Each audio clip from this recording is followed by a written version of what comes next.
परमानंदम कृष्ण वंदे जगत गुरु। जय हो। महाराज जी के साथ इस दास को भी थोड़ा रहने का सौभाग्य मिला।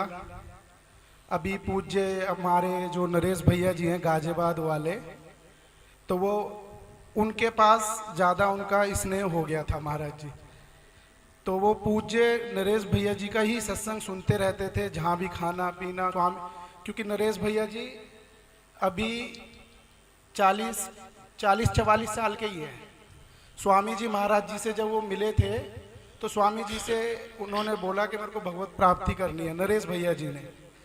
तो स्वामी जी महाराज ने मंत्र दिया तो पूज्य गुरुदेव को चलते फिरते राम दरबार के दर्शन होने लगे थे। पूज्य जो भैया जी हैं नरेश भैया जी, तो उन्हीं के सानिध्य से ऐसे ही अपने जो महाराज जी थे, महाराज जी ने भी कहा कि मैंने ऐसा सुना है आपके बारे में, तो मैं आपका अनुगत्य चाहता हूँ। तो पूज्य गुरुदेव ने उनके ऊपर बोला कि आप उनको लीला के लिए 2-3 चीज़ें दी कि आप लीला चिंतन इससे कीजिए।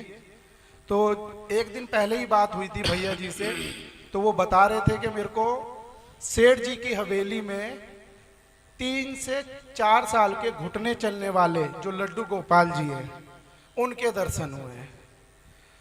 तो अब लोग बागों ने कहा कि उन्हें हार्ट अटैक आया या उन्हें कुछ आया, ये सब कुछ भी नहीं है। ये सब उनसे विरह नहीं सहन हो पाया।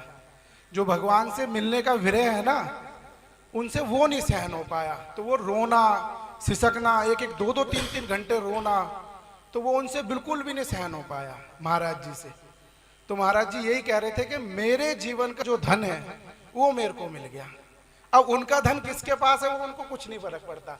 साधु कहते हैं ना, साधु ऐसे होते हैं कि अपना एक झोला उठा के चल दिए, जैसे मोदी जी बोलते हैं हम तो साधु उठा के चल देंगे।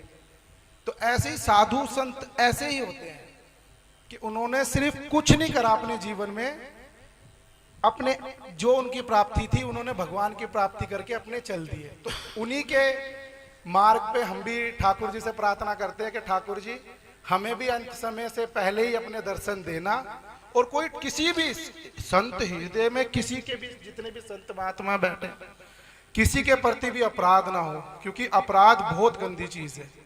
अपराध ऐसा पतन कर देता है जिसकी कोई वो नहीं है।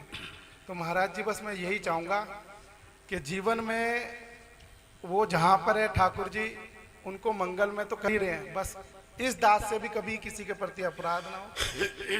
और महाराज बस नारायण नारायण। पूज्य भैया जी, पूज्य दादा, पूज्य महाराज जी के चरणों में प्रणाम।